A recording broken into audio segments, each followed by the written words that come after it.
Bismillahirrahmanirrahim. Welcome to Power Distribution Systems online classes. This is lecture number 12, and today we will discuss radial and double end fed distribution feeder.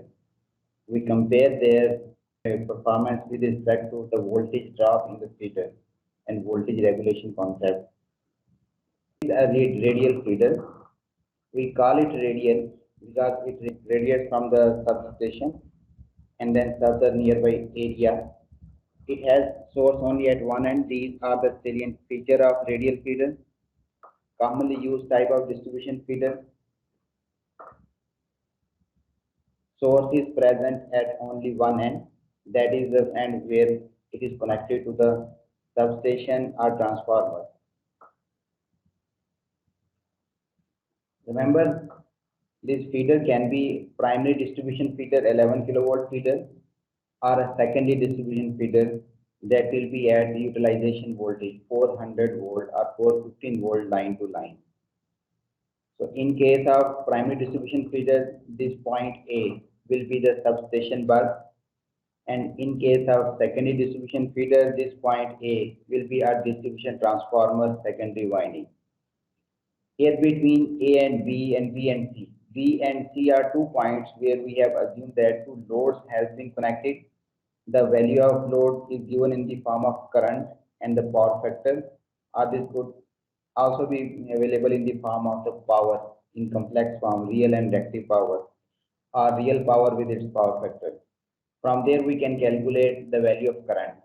Next, here from A to B and B to C, this is the series impedance of the feeder R1 plus JX1 between A and B, R2 plus JX2 between B and C. When these two loads will draw current from the source, there will be a voltage drop across these series impedance that will result in a voltage drop. So sending end voltage from that source side and the receiving end voltage at point B and C will not be same. Their difference is described with the help of voltage regulation or percentage voltage regulation. That is the voltage or voltage drop with respect to a reference voltage. Normally that reference voltage is taken as the receiving end voltage. In this condition, in case of radial feeder, power and fault current flows only in one direction. That will be from the source end towards the load or towards the fault point. So that makes the protection as well as the operation of such feeder very simple. We see that in our later classes that how this one end fed system is easy to operate and easy to protect. Now this concept that I have just discussed, that it will result in a voltage drop, the load will result in a voltage drop across that series section of A to B and B to C. Now we will discuss this concept of voltage drop and voltage regulation of a radial feeder as simple as shown in this diagram with the help of a phasor diagram.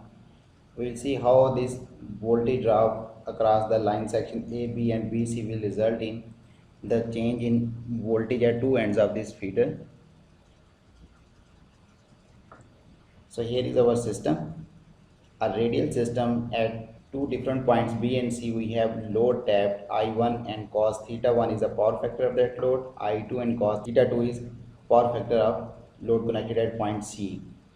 These two power factor angles theta 1 and theta 2 have been computed with reference to a common reference, that is receiving end voltage. In our case we have assumed that VC is our reference phasor. So here is our reference phasor VC. Then towards this load C, load connected at point C, that is current I2 at an angle of theta 2. We will assume that both the power factors are lagging. So here is the position of current I2 with respect to the voltage at that point VC. Angle between these two is theta 2, and due to this current I2, now a voltage drop will occur across this line section B to C. So the voltage drop across the resistive part of that line section will be in phase with this current I2, and the other reactive part will be 90 degree in leading position with respect to this current, because we know that voltage across an inductor and current through that inductor has a phase difference of 90° and current lags. So let's add those voltage drop in this VC. Here is a voltage drop across the resistance I to R2, and here is a voltage drop across that reactive part of that line impedance JI to X2. So addition of these two that have been shown with this dotted line is voltage drop across this line section BC due to current I2. So if we add VC, the voltage at point C, and this voltage drop from B to C, that will give us the potential at point B. So here is VB. Right from at this point, we can see a point which is closer to the source as compared to the point C has higher potential as compared to point C. Means due to this extra voltage drop in line section B to C. Next we draw the load current I1. Let's assume this is a position of current vector I1 with respect to voltage VC that we have taken as a reference. This is the angle theta1. Now the voltage drop in line section AB will be due to two currents. This is a very common mistake when we ask students to calculate or compute the voltage drop. They just use this current I1 to calculate the voltage drop in line section AB. Rather, there are two currents I1 and I2 simultaneously resulting in a voltage drop across this line section A to B. So that's why now in order to calculate that voltage drop from A to B, we will have to find out the value of current that is passing through this line section, and that is equal to I1 plus I2. Here in this I2, if we add I1, this is I1 phasor shown with the dotted line, that is the sum of these two I1 and I2 with the help of head to tail rule. Here we have current IAB which is flowing in line section A to B, that is sum of I1 and I2. Now this current will result in a voltage drop across the resistive as well as inductive reactance across of this line section. So resistive part will be in series with this current IAB, that is IAB into R1, and reactive part of that voltage drop will be JIAB into X2. This is by mistake it is written as X2, this will be X1. Next, if we add these two components of voltage drop, we get the resultant voltage drop from A to B, and adding this voltage drop A to B into voltage VB will give us the sending end voltage VA. Now by comparing the sending end voltage VA and receiving end voltage VC, we can see that sending end voltage is much higher than the receiving end voltage. Mean the remaining voltage has been dropped across the line section A to C. This is a part of voltage drop across A to B. Here is the voltage drop across B to C. When we add or subtract these two voltage drop from VA, that will give us VC. This is known as voltage regulation. The difference in magnitude of sending end and receiving end voltage, and if we calculate that voltage drop with respect to some reference, let's say VC, then that will become voltage regulation. If we multiply with the 100, that will become percentage voltage regulation. Now with the help of an example, we see how to solve a problem to calculate the voltage at different points and to find out the voltage regulation at different point in case of a radial feeder if data is given as shown in this diagram. This is example number 1. Statement of this example is a 3-phase 400 volt overhead radial feeder has 2 km length. Series impedance of feeder is given in the diagram as shown, you can see in the diagram. Load at the far end of this feeder is 120 ampere. Here is the diagram. Far end is tapped at 120 ampere with a power factor of 0.8 lagging, and load of 80 ampere with a 0.9 lagging power factor has been tapped at the midpoint of the feeder. So the impedance between A and B and between B and C is same because B is the midpoint of this 2 km feeder. So it means from here is this point Up to this point we have 1 kilometer length. Same is the case from this point till the end of the feeder, 1 kilometer. Total length is 2 kilometers. Further, in the statement of the question, it is mentioned that voltage at point C has been kept constant at 230 volt. This could be kept constant in such a way that as the voltage is going to change at that far end, here at this point say we will change the sending end voltage to maintain the receiving end voltage at a fixed value of 230 volt. So there is variable voltage that could be achieved by either tapping of a transformer or by using a voltage regulator, whatever we have over here, that has been used to maintain the voltage at the far end equal to 230. Further, it is given in the statement both power factors are given with respect to the far end voltage VC. Mean this 0.9 lagging and 0.8 lagging is with respect to this 230 volt that we have considered as the reference voltage. Now here are the parameters to calculate. First, calculate the voltage drop in the feeder. Determine the voltage at the sending end. Calculate percentage voltage regulation with respect to the reference voltage. And finally, assume both loads have unity power factor. Repeat part A and C. Means we will have to do the calculation for voltage drop and voltage regulation again by assuming that these two loads have a unity power factor.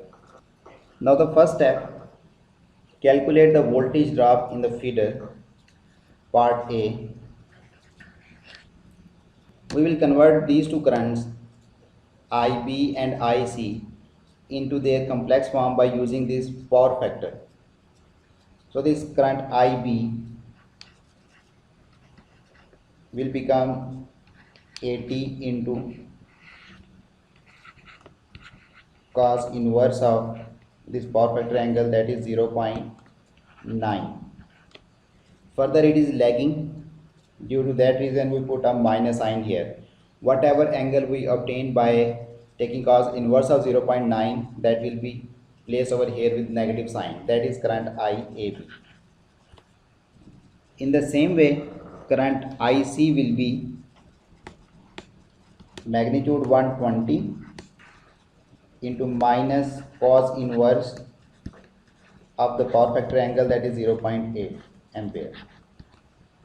If we compute these two currents in complex form,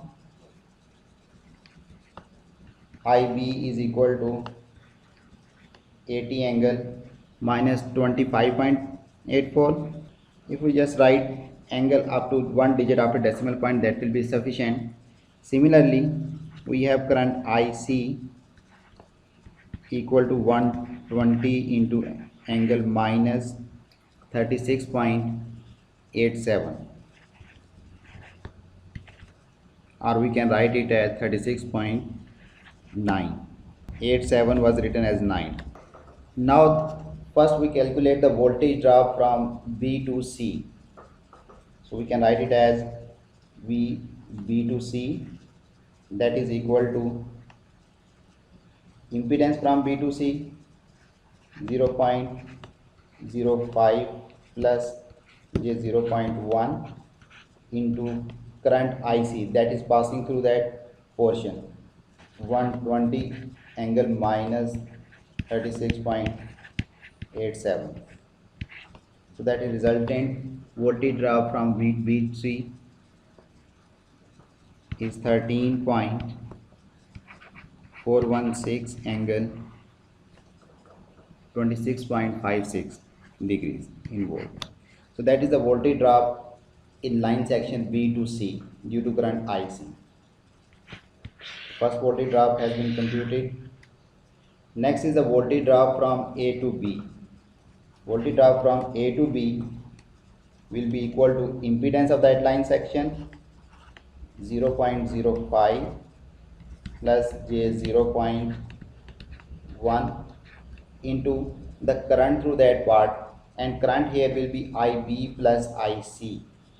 So IB is equal to 80 angle minus 25.8 plus current IC 120 angle minus 36.87. So that will be voltage drop from A to B. So here we can write VAB. After calculating this, VAB is equal to 22.26 an angle of 30.97. This is a voltage drop from A to B. So first part of this question was calculate the voltage drops in the filter. So we have calculated that voltage drops. Now next is determine the voltage at the sending end. So receiving end voltage was given to us, that is fixed at 230, and sending end voltage VA is required. So VA, from this diagram, VA is equal to VC plus 2 voltage drops, VA to B plus VB to C. These two voltage drops when added into the VC, that will give us VA voltage. So let's substitute the values. 230 volt with angle 0 is reference voltage VC, plus VAB is 22.26 angle 30.97, plus voltage drop from B to C is 13.416 angle 26.56. Due to shortage of space, I will write it as 26.6 volt. By adding these three voltages, VA is equal to sending end voltage is equal to 261.67 with an angle of 3.83 degrees. This is the voltage at sending end. From here onward, this was part B. Part B has been solved. Now from comparison of sending end voltage and receiving end voltage, we can see here sending end voltage is higher than the receiving end, and the rest of the voltage has appeared in the form of voltage drop across the feeder. Third part is here, this one, C part, calculate voltage regulation with respect to reference voltage. As it is not mentioned that at which point we need voltage regulation, so then definitely we find out the voltage regulation at extreme point, that will be point C. So voltage regulation will be percentage voltage regulation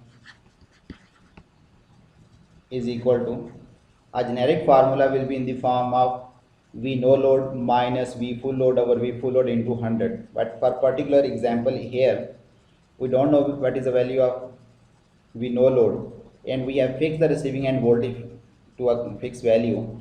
Due to this reason, we use this formula, that voltage at the sending end, that is VA, minus voltage at the receiving end, that is VC, divided by the reference voltage of receiving end, that is VC. So that will be the voltage regulation, and here this computation will be done in the form of magnitude of these voltages. So that will give us the voltage drop. So VA magnitude is 261.67 minus VC is 230 over 230 into 100. That will give us percentage voltage regulation equal to 13.77%. So in other words, we can describe it as, with respect to the receiving end voltage, 13.77% extra voltage is required at the sending end. That is the amount of required at the sending end to achieve a fixed voltage at the receiving end of 230 volt. So this is part C. Next part is, now we assume that power factor is unity. That is part D. If we assume the power factor of both loads are unity, then the currents will change to this value. IB will become just 80 ampere with angle 0, and IC will become simply 20 ampere with angle 0.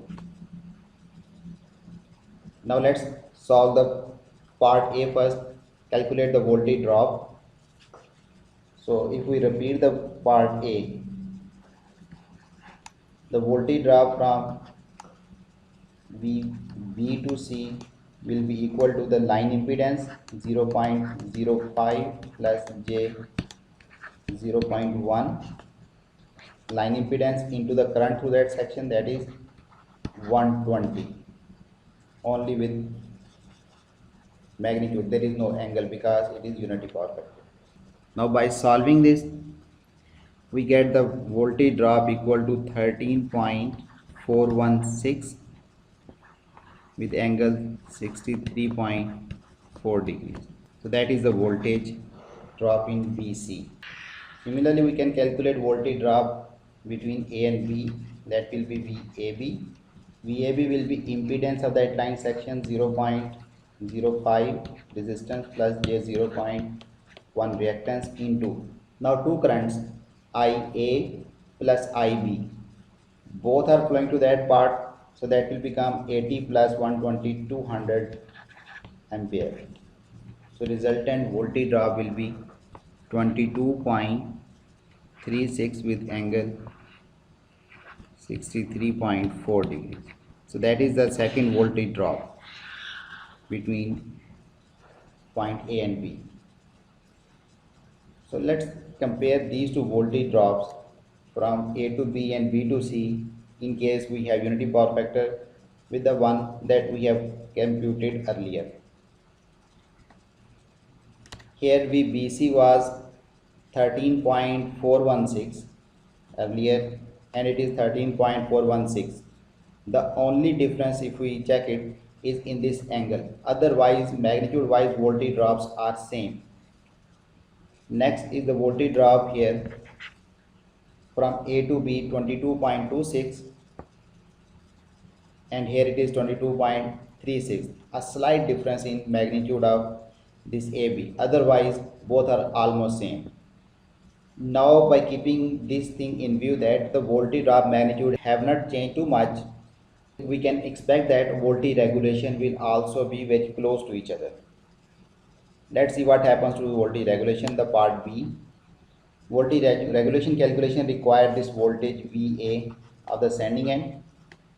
VA will be computed by adding these two voltage drop into VC plus VAB plus VBC.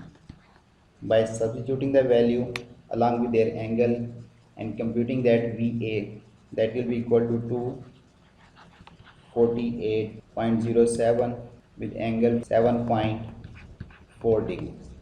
So that is the voltage at sending end. Now let's compare this voltage that we have computed in case of the power factor as specified. Previously that was 261.67 volt. Now the sending end voltage has reduced to 248.07. Although the voltage drop magnitude was same, but there is a considerable change in sending end voltage to achieve a 230 volt at the receiving end. Now let's calculate the percentage voltage regulation. That will be equal to VA minus VC, their magnitudes, divided by the reference voltage of receiving end VC. So if we calculate this value, that would be 248.07 minus 230 divided by 230 into 100. So 100 is multiplied over here as well as over here. Resultant percentage voltage regulation will be 7.86%. That is considerable change, almost 50% reduction in voltage regulation. The question is, as the voltage drop is same, how the voltage regulation could change by such a large value? Now in order to visualize this thing, let's back to the phasor diagram and try to explore this concept. Now we draw the phasor diagram of the previous system, but this time we assume that power factor of those currents or loads is unity. So here we proceed. This was our reference phasor VC, and this was voltage at the sending end when the power factor of load at point C was cos theta 2 and load B was cos theta 1, and both were not unity. Both power factors were less than 1 and lagging. Now we are going to assume power factor is unity, and let's see what will be the new voltage VA as compared to this previous voltage VA. Now here is current I2 exactly in phase with VC. Due to this current I2, the voltage drop across R2 and JX2. Here is a component that is in phase with current I2 across the resistance, and here is the component across the reactance, and this is a voltage VBC. With a change in angle of this current I2 and keeping the magnitude fixed, the voltage VBC, its magnitude will remain fixed. The only thing that will change is this angle. Now this angle has been increased as compared to the previous value. That could be verified over there in that calculation. Now the sum of VC and voltage drop VBC is this voltage VB. We are here at this point. Next is current I1. I have kept the magnitude of I1 as it is. The only change is its power factor has made to unity. Again it will be in phase with VC, because both the power factors have been given with respect to the same voltage VC. So that's why with respect to VC, that current will also become in phase with VC. Now the voltage drop from A to B, that would be due to sum of current I1 and I2, and their sum will be their direct sum. Here this current IAB, because both currents are in phase, so phase angle of IAB will be same as I1 and I2. So IAB here in this situation will be slightly greater than as compared to IAB that we have seen when the power factors were different from unity. So due to this reason, the voltage drop from A to B will slightly increase. And here are the position of those voltage drop. Here IAB into R1 and IAB into X1. So that is X1. By adding the two components of voltage drop, here is the voltage drop from A to B. Now by adding with the help of head to tail rule, this voltage drop A to B into voltage VB, here is a new voltage VA after power factor has been changed from less than 1 value to the unity. Now by comparing this vector with this one, it is obvious that VA in case of unity power factor will have lesser magnitude as compared to VA when power factor was less than unity. So that is improvement in voltage regulation. Although the voltage drops are same, the difference is in their magnitude. Now we can see here this new VA has higher angle as compared to this old VA, this one, and has lesser magnitude. And same is the case as we have done the calculation. We can see that angle associated with the new calculated VA will be greater as compared to previously calculated VA. And this is the magnitude difference. If we increase the magnitude, almost up to here is the magnitude of old VA, and this much is the reduction in the magnitude of VA. That has resulted in improved voltage regulation. We can verify this thing over here. The voltage VA, new voltage VA angle is 7.4 and previous voltage angle was 3.83. Definitely we can see here voltage angle has increased with increase in power factor as compared to previous one, but voltage magnitude has reduced, and this reduction in voltage magnitude actually resulted in improvement in voltage regulation. Now in this example we have done the calculation for voltage regulation or computation of all load voltages from receiving end, assuming that receiving end voltage is fixed. Normally this is the sending end voltage which is kept fixed, and receiving end voltage will keep on changing, increasing or decreasing depending upon the load on the feeder. Let's solve another example. That is example number 2. Statement of this example is a 3-phase 400 volt overhead radial has 2 km length. Series impedance of the feeder is as shown in the diagram. Load at the far end of the feeder is 100 ampere with 0.85 lagging power factor, and load of 50 ampere and with power factor, same power factor, 0.85 lagging, has been tapped at the midpoint of the line section. So if it B is the midpoint, so 1 kilometer length is between A and B, and remaining 1 kilometer length of this feeder is between B and C. So this time it is given the statement voltage at the sending end is fixed at 230, that is line to neutral voltage at 230. When we say that this feeder was at 400 volt, that means this is their nominal value. Actual value can vary from 400, but that will be around 400. And remember, that was a three-phase system, and then voltage has been mentioned. It is understood that in three-phase system, it not mentioned with the voltage, that would be line to line voltage. No need to ask this silly question in the exam, sir, whether this voltage is line to neutral or line to line. When it has been mentioned that system is three phase, then obviously this voltage will be line to line. If it is line to neutral, it will be explicitly mentioned with the voltage that it is line to neutral. Like this one. Voltage was fixed at 230. It was line to neutral, so it has been mentioned with the voltage that is line to neutral. Further, both power factors are given with respect to the source voltage. This time these two power factors, their angle have been computed with respect to VA. This assumption makes our problem easier to solve.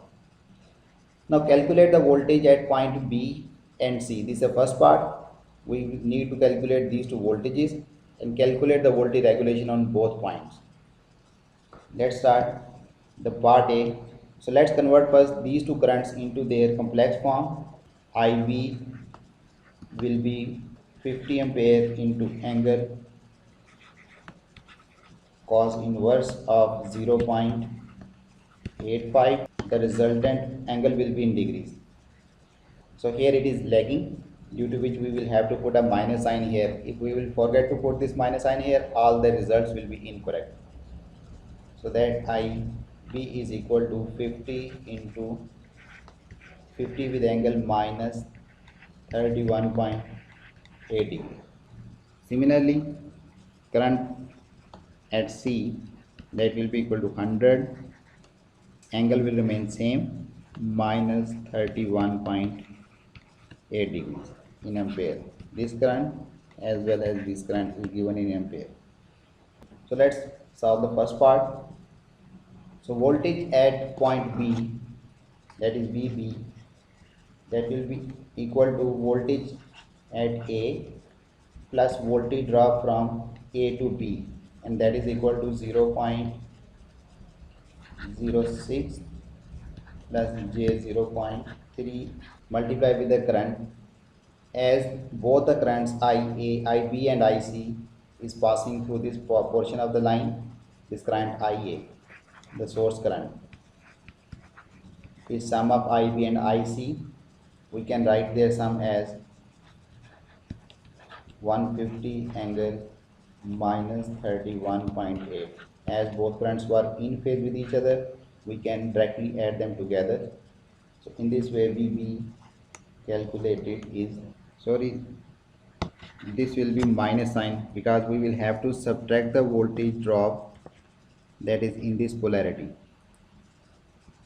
So here VA minus the voltage drop from A to B, that is 201.4 with an angle minus 9.6 degrees. That is the voltage at point B with respect to the sending end voltage VA.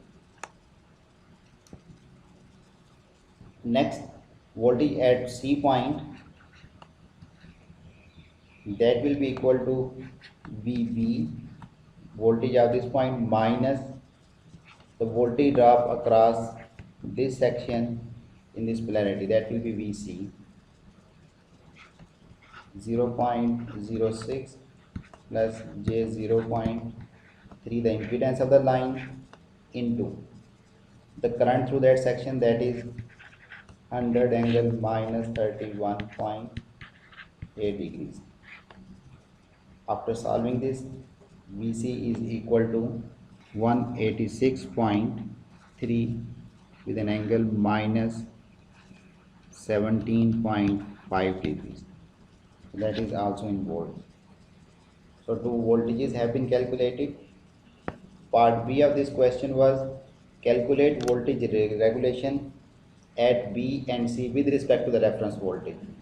It has been explicitly mentioned that reference will be considered in the denominator is 230 volt. If it is not mentioned, then receiving end voltage will be taken in the denominator of that voltage regulation formula. So now the B part, voltage regulation, percentage voltage regulation at point B will be equal to sending end voltage 230, the magnitude, minus receiving end voltage at B is 201.4, only its magnitude, divided by the reference 230 into 100, and voltage regulation at point B is 12.43%. This much is the voltage drop in line section A to B. Now the percentage voltage regulation at point C will be equal to the reference sending end voltage 230 minus VC, that is 186.3, divided by the reference 230 receive. Sending end voltage has been taken as reference. So in percentage, that is 19%. So this is the result of voltage regulation at point B and C. So this time we have used the sending end voltage, which has been set to a fixed value as a reference, and perform the calculation for voltage regulation. So this was a completely different system.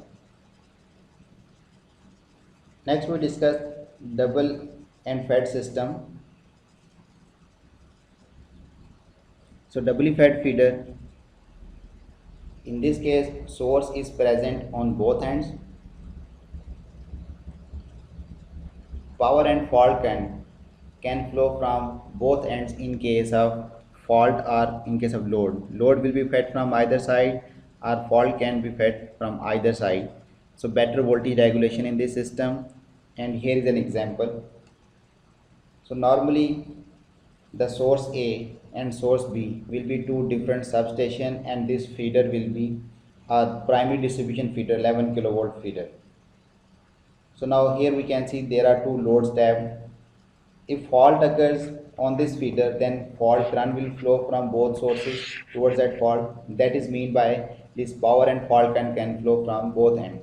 Similarly, in normal operating condition, load flows are supplied from both the sources, here from this source as well as from this source.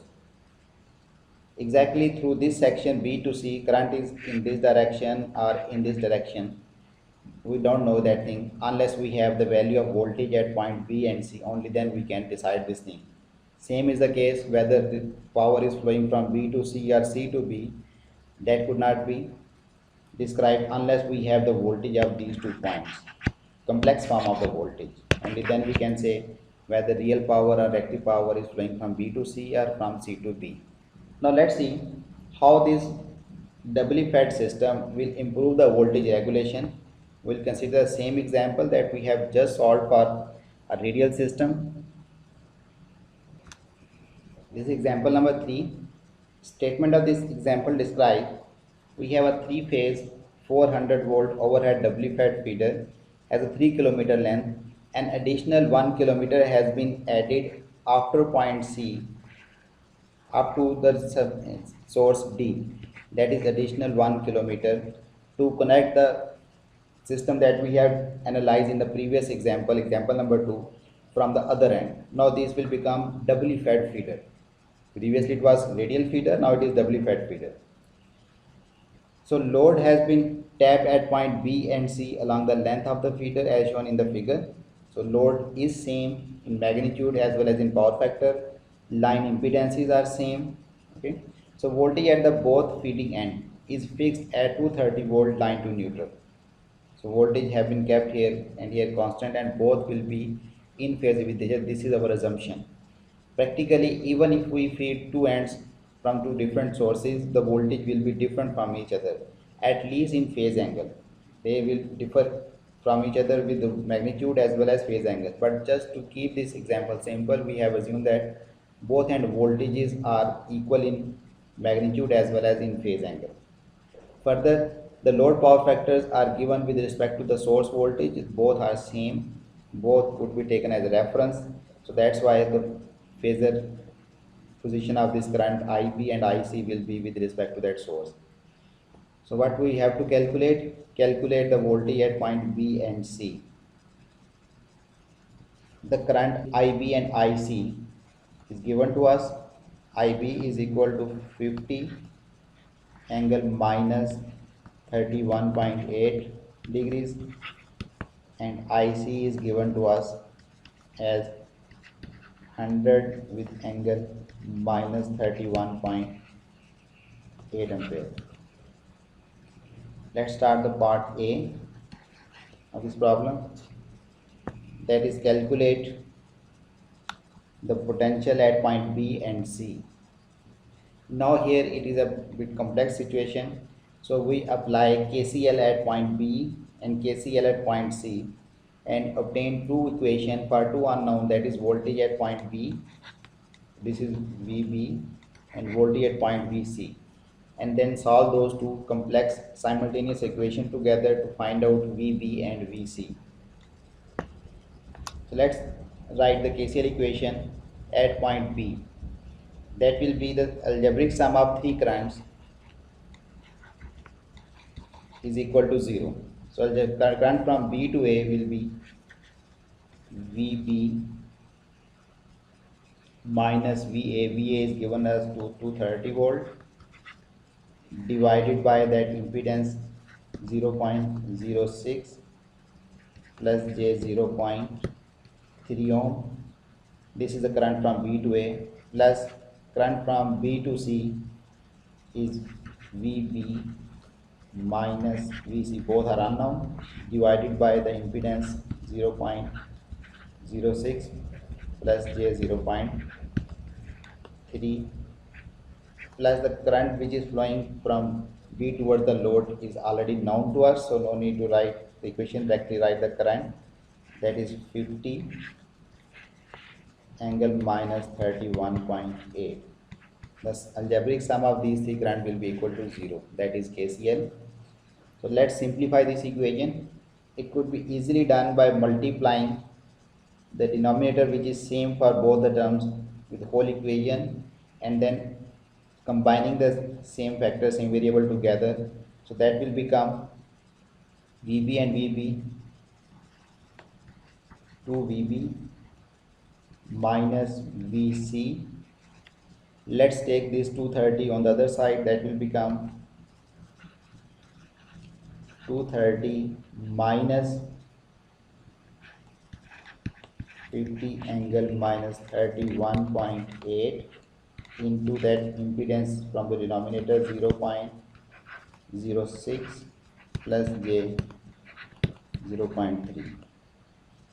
After simplification, that will result in 2VB minus VC is equal to 219.81 with angle minus 2.9. This is equation number 1. Next, let's write the second equation. So applying KCL on node C, that will be the algebraic sum of these three currents is equal to 0. VC minus VB over that impedance 0.06 plus J 0.3 plus the second current is VC minus VD. VC minus VD is given as 230 volt. Write it directly. that is 0.06 plus J 0.3 plus the third current is downward current, that is 100 angle minus 31.8, that is equal to 0, algebraic sum.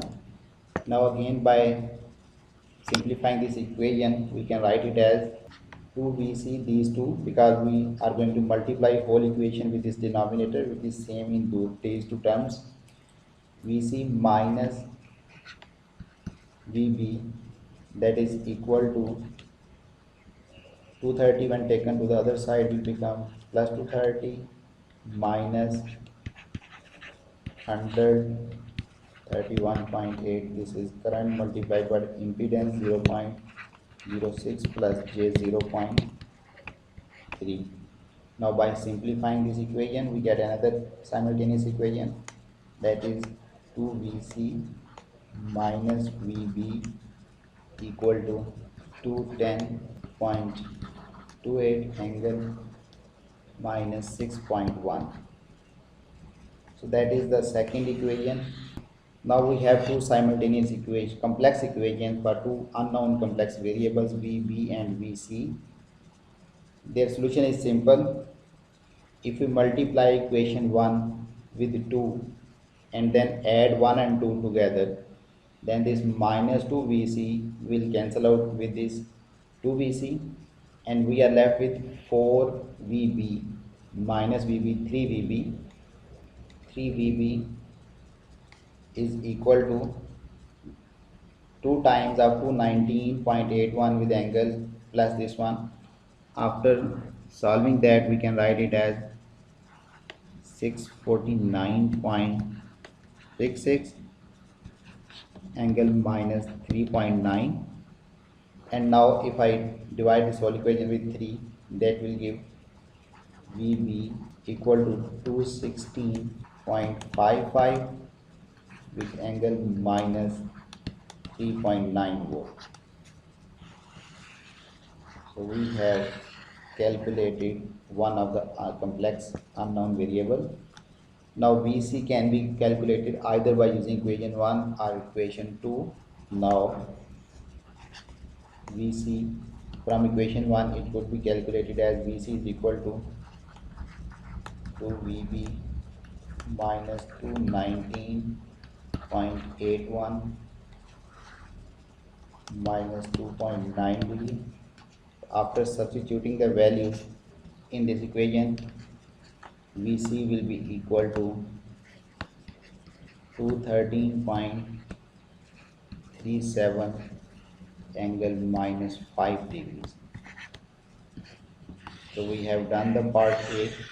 We have calculated the point B and point C voltages for this particular value of loading condition.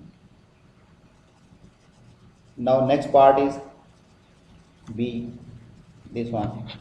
Calculate percentage voltage regulation at B and C with respect to the reference. Next we will have to calculate the voltage regulation, B part. So percentage voltage regulation at point B will be the sending end voltage we will assume from A, that is 230, both are same, 230 minus 216.55. Our reference is 230. It is mentioned that calculate this voltage regulation with respect to the reference. So that is given as 5.85%. Now the percentage voltage regulation at point C is equal to 230 minus Vc voltage is 213.37 divided by 230 into 100, and result is 7.23%. So now percentage voltage regulation have been computed. The system used in example 2 and example 3 was same, except for example 2 it was a radial system, in example 3 that have become a doubly fed system. Now let's compare the voltage regulation of these two different situations with each other. Here the voltage regulation for VB and VC is 5.85% and 7.23% respectively. Let's go back to that example here. In example 2, that was 12.43.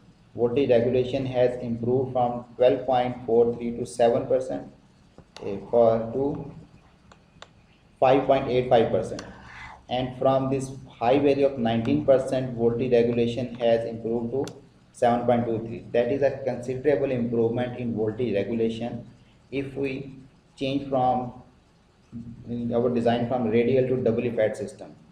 But it is not an economical way to implement the feeder, because on the other end we will have to connect the feeder with another substation with another source. That is not is possible in majority of cases in distribution system. But if possible, there are many other complexities. Now in modern era, when we are having distributed generation can be part of the distribution system as well, where voltage regulation has improved much due to this addition of distributed generation into the distribution system. But now challenges are the over voltages, because in case of lightly loaded condition, when generation is surplus and there is no single point control of those generating units, now the over voltage has become an issue in those systems. Challenges are not the under voltage poor regulation, that is the negative voltage regulation which is the major challenge, because receiving end voltage this would be higher than the sending end voltage, and voltage regulation will be negative. So these are the challenges in modern distribution system, where we have generation at the distribution level as well. We have done the discussion regarding doubly fed feeder as well. So that is the end of the lecture. Thank you very much.